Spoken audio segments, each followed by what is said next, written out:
Dava sürecini elbette ki olumlu değerlendiriyoruz. Yalnız dava sürecine geçmeden önce ben o dönemde 28 Şubat postmodern diye ifade edilen, o dönemde postmodern darbe diye ifade edilen darbenin yani asıl sebebinin çıkış noktalarından birkaç tanesine değinmek istiyorum. O dönemde biliyorsunuz Refah Yol Hükümeti inançlı kadrolar iş başında sloganıyla yapmış olduğu icraatlarla birçok kesimi rahatsız etmiştir. En çok bu konuda rahatsız olan kesimlerden bir tanesi de bugün dünyada büyük bir sömürü çarkı oluşturmuş olan Siyonizm'dir. Refah Yol Hükümeti'nin yapmış olduğu çalışmalarda rahatsızlıklarını her fırsatta dile getiriyorlardı. O süreçte D8'lerin işte 8 tane İslam ülkesinin bir araya gelerek D8 İslam Birliği Teşkilatı'nı kurmuş olmaları içeride bu darbenin yapılmasının en önemli sebeplerinden bir tanesidir. Bugün uluslararası anlamda işte Avrupa Birliği, Birleşmiş Milletler, NATO gibi uluslararası kuruluşlar kendi çıkarları doğrultusunda hizmet ettiren Siyonizm bu kuruluşlar karşısında uluslararası bir bloğun oluşmasına müsaade etmek istememiştir. Bunun için de bu gelişmeler karşısında Türkiye'deki taşeronlarını devreye sokarak 28 Şubat darbesinin gerçekleşmesinde en büyük rolü oynamıştır. Bugün birçok kişinin de kabul ettiği gibi 28 Şubat dış destekli bir darbedir. Bugün şu anda mahkemelerde yargılananlar birer figürandır. Yalnız bunların da tabii yapmış olduklarının yanlarına kar bırakılmaması kanaatindeyiz. Şimdi darbede yargılananlar dediğimiz gibi figüranlardan ibarettir. Ama yargılanmasını istediğimiz isimler de vardır. Mesela bunlardan bir tanesi Süleyman Demirel, dönemin Cumhurbaşkanı. O dönemde darbenin orkestra şefi diye ifade ediliyordu.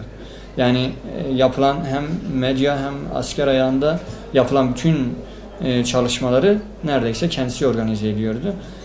Bu süreçte onun yapmış olduğu çalışmalar neticesinde darbe böyle Siyonistlerin istediği bir doğrultuda ilerlemiştir. Onun için Süleyman Demirel, ondan sonra o dönemin yine Anayasa Mahkemesi Başkanı Vural Savaş, zaten o daha sonra darbeyi niçin gerçekleştirdiğini işte bu belirtmiş olduğu sebeplerden dolayı zaten kendisi açıklıyor. Diyor ki biz bu darbeyi İslami bir uyanış başladığı için bu yönde bir çalışma yapıldığı için biz yaptık. O darbe sürecinde bizim birçok kuruluşumuz kapatıldı.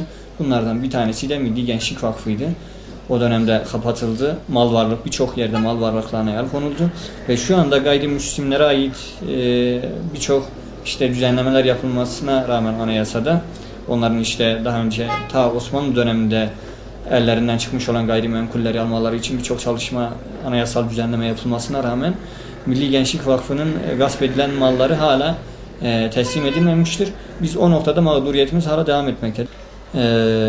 Mısır'daki bugün İhvan'ın yapmış olduğu çalışma da bunun mikro düzeyde bir yansımasıdır. Onun için iki darbe arasında bu tür benzerlikler vardır.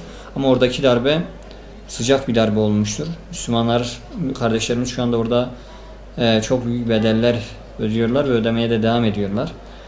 28 Şubat sürecinde işte o dönemde ön planda olanların işte sağduyu çağrıları neticesinde Müslümanlar belki sokaklara çıkmamış ve darbecilerin büyük katliamlar yapmasını Türkiye'de fırsat vermemişlerdir.